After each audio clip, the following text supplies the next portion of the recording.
আসসালামু আলাইকুম। নতুন আরো একটি পর্বে আপনাদের সবাইকে স্বাগত। আজকের পর্বে তৈরি করে দেখাবো মজাদার লাচ্ছা পরোটার রেসিপি। খুবই অল্প উপকরণে আর চটজলদি তৈরি করা যায়, আর এটা খেতে কিন্তু দারুণ মজার হয়ে থাকে। আশা করছি আপনাদের সকলের কাছে রেসিপিটা ভালো লাগবে। পরোটা তৈরি করার জন্য প্রথমে একটা বাটির মধ্যে নিলাম 1 কাপ ময়দা, 1 টেবিল চামচ নিয়েছি চিনি, আধা চা চামচ নিয়েছি লবণ, আর আধা চা চামচ নিয়েছি বেকিং পাউডার। এবার শুকনো উপকরণগুলোকে একসাথে ভালোভাবে মিশিয়ে নিচ্ছি। মেশানো হয়ে গেলে এর মধ্যে দিয়ে দিলাম 1 টেবিল চামচ রান্নার রেগুলার তেল। তেল দিয়ে দেওয়া হয়ে গেলে খুব ভালোভাবে একসাথে মাখিয়ে নিচ্ছি। আর ময়দার সাথে তেলটাকে ঘষে ঘষে মাখিয়ে নিতে হবে, যাতে করে ময়দার সাথে তেল ভালোভাবে মিশে যায়। আর হাতের মধ্যে সামান্য একটু ময়দা নিয়ে মুঠ করলে যদি দলা পাকিয়ে থাকে তাহলে বুঝতে হবে মিশ্রণটা একদম রেডি। এবার এর মধ্যে অল্প অল্প করে নরমাল পানি দিয়ে একটা খামির তৈরি করতে হবে। আর পানিটাকে একেবারে না দিয়ে অল্প অল্প করে দিবেন আর খামিরটাকে মাখিয়ে নিবেন, এতে করে খামিরটা পারফেক্ট ভাবে তৈরি হবে। আমরা রুটি বা পরোটার জন্য যেভাবে খামির তৈরি করি, এই খামিরটাকেও তেমন করে তৈরি করে নিতে হবে।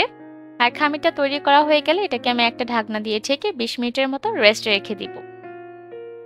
আরেকটা বাটির মধ্যে আমি নিলাম 2 টেবিল চামচ ময়দা আর নিলাম 2 টেবিল চামচ তেল। এবার দুইটাকে একসাথে মিশিয়ে নিচ্ছি, আর এই মিশ্রণটা পরোটা তৈরি করার ক্ষেত্রে কাজে লাগবে। দুইটাকে একসাথে ভালোভাবে মেশানো হয়ে গেলে আমি এই মিশ্রণটাকে একটা সাইডে রেখে দিচ্ছি। এর মধ্যে খামিরটা আগের থেকে আরো একটু নরম হয়ে গেছে। এবার এই খামিরটাকে মথে নিয়ে দুইটা ভাগে ভাগ করে নিচ্ছি। আমি একটা লেচি কাউন্টার টেবিলের উপর নিয়ে গোল বলের মতো করে প্রথমে চ্যাপটা করে নিলাম, তারপর চারিপাশে ময়দা ছড়িয়ে নিয়েছি।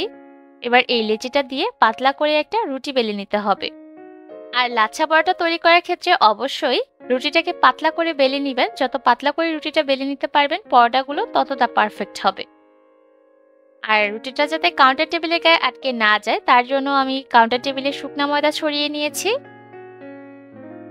এর মধ্যে কিন্তু পাতলা করে একটা রুটি বেলা হয়ে গেছে। এবার এর মধ্যে আমরা যে তেল আর ময়দার মিশ্রণ তৈরি করে রেখেছিলাম, সেই মিশ্রণটা খুব ভালোভাবে রুটির উপর ছড়িয়ে দিতে হবে।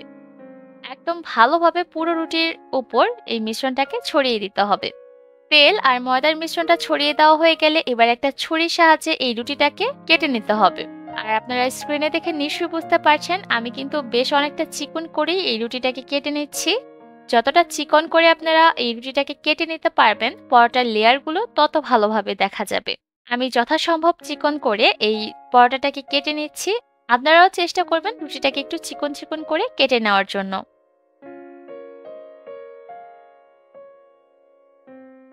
সম্পূর্ণ রুটিটাই যখন কেটে নেওয়া হয়ে যাবে তখন এই রুটিটাকে একটা সাইড থেকে উঠিয়ে নিতে হবে।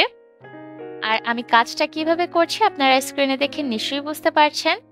যেহেতু কাউন্টার টেবিলে আমরা ময়দা ছড়িয়ে এই রুটিটাকে বেলে নিয়েছিলাম, তাই রুটিটা কিন্তু আটকে যায়নি, খুব সহজেই উঠে আসছে। সম্পূর্ণ কেটে নেওয়া রুটিটাই যখন মুড়িয়ে নেওয়া হয়ে যাবে তখন রুটিটাকে লম্বা করে নিচ্ছি। তারপর রুটির একটা সাইড হাতের মধ্যে নিয়ে রুটিটাকে মুড়িয়ে নিচ্ছি।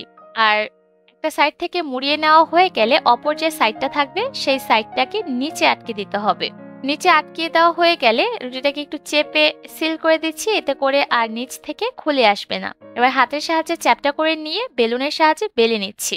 এই রুটিগুলোকে খুব বেশি পাতলা করার প্রয়োজন নেই। আমরা সাধারণত পরোটার জন্য রুটি যেভাবে বেলি তেমন মোটা করেই এই রুটিগুলোকে বেলে নিতে হবে। এর মধ্যে রুটিটা বেলে নেওয়া হয়ে গেছে আর এর পুরুত্বটা আপনারা নিশ্চয়ই দেখতে পেরেছেন। এবার এটাকে ভাজতে চলে যাচ্ছি। ভাজার জন্য চুলায় একটা প্যান বসিয়ে দিয়েছি আর মিডিয়াম হিটে গরম করে নিয়েছি। এবার প্রথমেই রুটির দুইটা সাইডকে খুব ভালোভাবে সেঁকে নিতে হবে। যেহেতু রুটিগুলোকে একটু মোটা করে তৈরি করে নিয়েছি তাই চেষ্টা করবেন 2-3 বার উল্টে পাল্টে দুইটা সাইড ভালোভাবে সেঁকে নেওয়ার।